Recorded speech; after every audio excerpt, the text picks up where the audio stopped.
While asking around about Team Rocket, I found out that there were rumors about a secret basement at the local game corner, and a man who was very distraught after losing all his money there realized that he had to make better choices in life and gave me his coin case. I don't really think giving a kid a coin case for gambling is something a responsible adult would do, but I decided to use returning it to the prize center as an excuse to check out the place. I didn't actually end up returning the coin case because when I walked in, I was horrified to learn that they had Pokémon as prizes.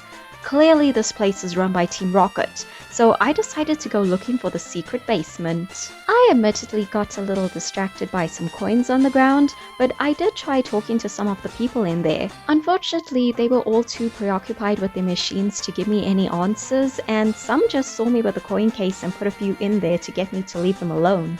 As I was making my way to the front counter to return the coins, I noticed a Team Rocket grunt in there acting really suspicious.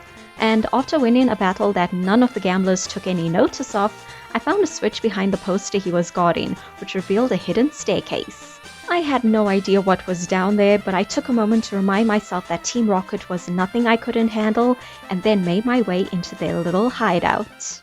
I'll spare you the exact details, but there were multiple grunts standing guard, and as expected, none of them were an actual challenge for my Pokémon. Some of the floors also had these weird puzzle mazes, which I had to figure out since the elevator didn't work. However, I did eventually fight a grunt who dropped the elevator key, so I snatched it up and made my way to the elevator to get to the lowest level. After beating the two grunts guarding the only door, it opened automatically, and I found myself face to face with the leader of Team Rocket, Giovanni, and he was not happy to meet me. Giovanni's first Pokémon was an Onix, and luckily I had decided to bring Drayden back onto the team, and he proceeded to knock out both Onix and Giovanni's Rhyhorn with a single attack each. Giovanni's third Pokémon, however, was a Kangaskhan, and I didn't have Kachon with me to low kick our way to victory. I had Drayden hit it with a Dragon Rage, and then he just barely dodged a Mega Punch.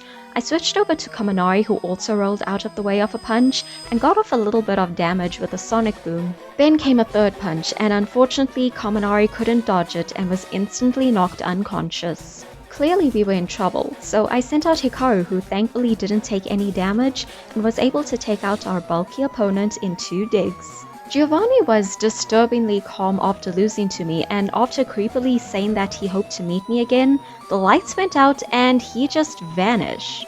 Giovanni did leave something behind though. It kinda looked like a weird telescope thing, and I guess that it was the stolen Silph Scope.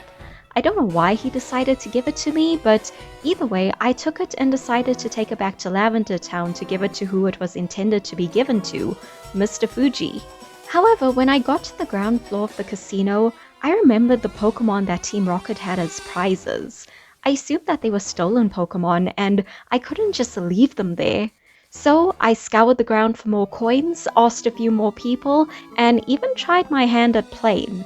I couldn't really figure the machines out, so I decided that I would buy as many coins as I could and save the highest valued Pokémon I could afford. That Pokémon ended up being a very chubby Dratini who I named Taishiro. Since Kaminari wasn't in any shape to keep battling, I decided to bring Taishiro onto the team in his place, and then made the very long journey back to Lavender Town. Since Mr. Fuji was supposed to have the Silph Scope, I thought the best place to look for him was in Pokémon Tower, and while looking for him, we were followed by a Ghastly who seemed to have a bit of a crush on Victor. I thought it was cute how she kept on licking him, so I decided to catch her and I named her Perona.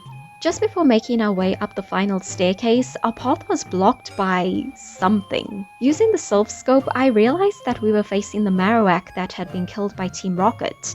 It really wanted to fight, but I didn't. I told Marowak that I was sorry for what happened to it, and that someone was taking care of its baby and would keep Cubone safe from Team Rocket.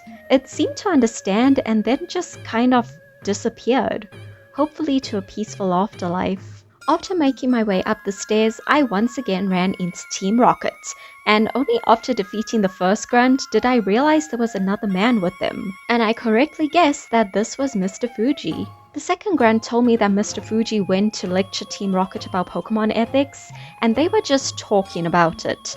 I didn't buy it, so we battled. He had his caffeine-used smokescreen on Victor, but it wasn't enough to blind him.